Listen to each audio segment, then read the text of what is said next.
Tafliad i Llandudno ni Chrysa Melyn heno. Wes Baines. Beladlamu Thompson. Ond taro'r bar. A mi oedd Rhys Fairhurst am ddiffynwr sy'n cychwyn yn y gol i Prestatyn wedi giro. Cyfle da fanna. Danny Hughes. Sgibo'r bel allan i'r chwith. Joyce. Kemp o'i flaen. Mae troi Kemp yn hawl gyda Shaic Edwards. Yn methu cyrraedd y bel chwaith. Wes Baines. Dyna chi a Lucas Wes Baines yn neud bob dim yn iawn, y dechneg yn wych, yn codi'r bel dros ben y gol geidwad, ond unwaith eto bar yn dod i'r adwy. Baines, Lee Thomas, Mark Williams, ond troi ac yn gweld Toby Jones yn taro Shackleton, ac mi oedd hynna'n ddigon i wiro'r bel heibio'r postyn. I grydd i Prestatyn reit ar ddiwedd yr hanner cynta.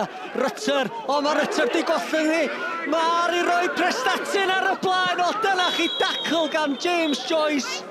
Wel, da ni di weld os llwytha gol geidwad ifanc mor ar sicr ohono'i hun. Ond mae'r methu manteisio'r y camgymeriad. Baines ar geg gornel. Mae reit ar draws wyneb y gol. Neb yna. I dîm Iwan Williams. Y gornel yn cael ei chwipio fewn a Lee Thomas yn ei gêm ola i Llandudno mor agos. Parry i Mark Williams. Croesi, mae hwnna'n cael ei llawio saws gyn i gan Seb Edwards. Mae'r dyfarnwr, diolch isio gwybod, mae hwnna'r penderfyniad anghywir. Mae hwnna'n bas dda tuag at Parker yn ei gadael hi. Mae'r chwilio am rediad Parker o'r cyffyriad cyntaf mynd ar bel oddi wrth y gol. Parker yn croesi ac oddi ar hat ac heibio'r postyn. A fy'n am gol i godi calon ar cefnogwyr yng ngêm ola Prestatyn yn yr uwch gyngrair.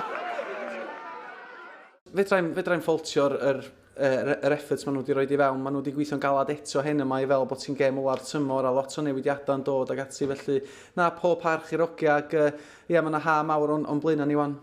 Dwi'n cymryd ti'n paratoi yn tymor nesaf barod, mae yna chwaraewyr yn gadael y clwb, oes? Oes, mae yna, mi fydd yna chwaraewyr yn gadael y clwb, mi fydd yna chwaraewyr eraill yn dod i fewn i'r clwb. Da ni wedi bod yn yr bottom half lle 2 flynedd ar y trot, ac mae be mae'r clwb yma isio ar cefnogwyr yn fwy na be maen nhw wedi gael yn y 2 flynedd nesaf, felly mae rhaid i ni newid pethau, dyna sy'n digwydd mewn pêl-droed. Os da chi'n sefyll yn llonydd mewn pêl-droed, da chi'n mynd i gael eich adael i ffwrdd, lle, ond mae yna newidiadau, mae rhaid i ni gael newidiadau, ac fel dwi'n dweud, tymor, ha mawr o'n blaen ni wan. Obviously, we've been desperate for a win. You've heard me enough times now, but lads were fantastic second half specifically, and we just couldn't get that win tonight. Obviously, Llandudno had a couple of chances first half, but you know, tonight really was about David Hayes and you know, all what he's done for our football club. He's an absolute credit to his family, and just an inspiration to all of our young lads here. And you know, if some of them can have half of the career he's had, they'll be lucky boys. So I just feel it's the right time for me, really.